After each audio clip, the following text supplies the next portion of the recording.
Chasing Tales, Episode 37, Whistle in the Dark. Last episode, Pink saved Siric's system. He and his people are safe for now. The pulse stripped Pink of her spells, but she's learning more about herself minute by minute. In the cabin, Pink lay on the little bed, her limbs heavy with exhaustion. For a long time, Siric stands in the doorway, under the wall sconce, reading.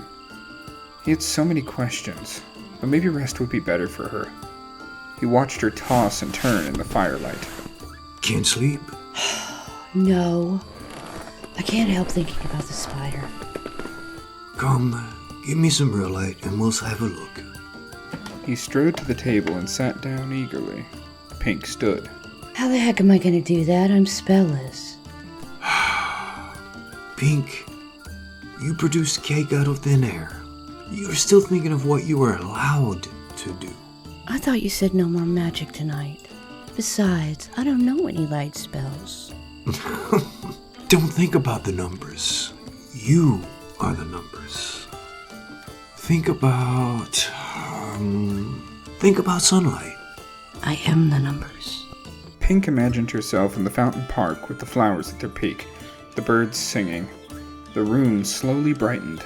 Soon it was the right temperature for good viewing. A magnifying glass and a small direct light illuminated and enlarged the tiny machine. Siric relaxed, as if suddenly, where he belonged. I don't want to see you hesitate again. Do you control the magic, or does it control you? Pink hangs her head and thinks about it as she shuffles across the floor to sit down. Siric ponders the machine for a while in silence. He shakes his head sadly. He wonders for a moment if he should even tell her. She had been honest with him, so he owed it to her. Pink, there is no math here for a return trip. Pink stands suddenly and whirls around the table to look for herself. Her eyes dart around frantically. Her lips move as she counts with her breaths. He's right. They didn't mean to bring me back. But that would mean... No, that can't be right. Otto made this. He would never knowingly hurt me. I won't believe it. Though somewhere, deep inside her, she already knew the answer. Siric breathed slowly, listening to her argue with herself. I know why they would send you to destroy us with no return. Why? Because if they outright killed you, you would have returned to your home point. You would have had inconvenient questions for whomever did this. And with your will broken, it could predictably go very badly for them. There has to be some hidden math.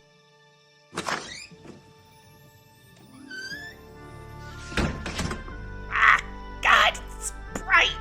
I'm blind. Here. She grabbed the food from Talon and put it on the table. She rushed him over to look at the machine. He rubbed his eyes and blinked for a moment. Talon, what do you think this is supposed to do, just looking at the map? Just give me a minute, will ya? Sorry, Talon. Sorry, Talon. Siric gives his chair to the boy. Talon mumbles to himself for a bit. He spreads his hands, moving blocks of numbers. He breaks codes and searches for blockades. He looks up and shakes his head. This was meant to do just one thing. Destroy. Siric touches Pink's shoulder. She jerks away. She feels the anger welling up inside her. A ball of swirling black and red water begins to grow from her center. Soon, it engulfs her. The ball of dark water grows and then suddenly subsides. Siric, who had winced away, opened one eye and straightened himself up. Talon coughs judgmentally. Do you realize what this means? Siric and Talon lean away from her wrath. This means they didn't want me back. The Nines might have destroyed all of you, but it would have left me in the void, all alone, with no way out. They weren't coming for me at all. They used me. She bursts into tears, sobbing on the floor. Siric and Talon swallow uncomfortably. They look at each other, and then at her. Come. There's no time for... After 100 years of loyal service. She breaks into sobs again, slipping from his grasp. Siric tried again. Pink. Pink brushes it off. The SWAT returns the spell to him. It smacks him in the face. He sputters, surprised. He stands and backs away. Talon laughs. He'd never seen him brushed aside before. Talon moves gently to Pink and kneels beside her. Shh, shh, shh, shh. Hey, listen to me. Listen. So what if they don't want you back? It's okay that they don't, right? It is. Sure. You've already made friends with the hunters, and you have me and Sirik to help you find your place. You could just let them believe you're gone and that we're all dead. Pink cocks her head to one side. She considers it for a moment. She smudges her tears on a manifested hanky. She stands, nods, and composes herself. But what about the void use? We could tap another source and that would take us off the radar. Yeah, that might work. She sits at the table with a defiant wave of her hand as she makes a third chair. Sirik and Talon exchange glances. She opens the basket to find it perfectly shaped, hand-sized calzones. They smell heavenly. She puts one in her mouth.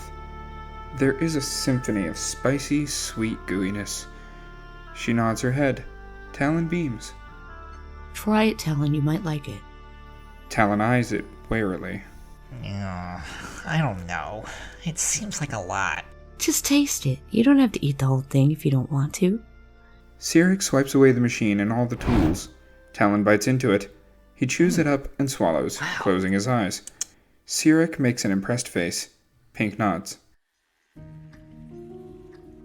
In the villa, Otto and Sin are pressing numbers. An equation fails and the press falls apart in tiny drops of green rain onto the work table. It doesn't make sense. We'll get back to her. We have to. Aislinn broods in the corner, propped on his half-open wings. He notices something glimmer at the edge of the table. Otto catches his eyeline. He kneels down with his light. It's just a piece of dust. Always trust your sniper. He pries the speck off the floor with a long, thin pair of tweezers. Otto rises and puts it in the scanner. The machine lights up and expands the chip into its mathematical parts. Otto looks white as a ghost suddenly. He turns to Aislinn. It's the return protocol. Then what went through? I don't know, but we will find out. What about Pink? Sin collects Aislinn soothingly. Go to Lachesis and sing. They will know what to do. Sin opens a portal and pushes Aislinn through into Lachesis' office. The portal closes behind him. Thane is comforting Lachesis. She had been weeping over the table. They notice his presence, and she does her best to compose herself. I'm glad you're here, Aislinn. Lachesis looks at the floor, trying to hide her face from him. Aislinn, Pinky's gone. Forever. Thane holds up the hourglass. All the sand is at the bottom. Aislinn feels like his heart has ripped out of his chest. We're having a little remembrance in Fountain Park. Noon tomorrow. That's it? You're just going to assume she's dead? Have you even tried to break through the void? He frantically tries to open a portal. Lachesis pulls him away. He disengages from her and stands still, his jaw muscles tight. Look, mate, we tried. And there's nothing left to port to. It's useless. Why? What did we send over there? I thought we were bringing her back. What have we done? At the church, Kevin and Will stand in the serving line, dishing out food. So we came in at the fight. What did we miss? Kevin smiles. You know when it comes on. How did you miss most of it? Sarah was finally hungry for something. Unfortunately, it was something we didn't have in the house. How's she going? Is she starting to feel better? For the moment. They say this goes on for a while, but what about the story?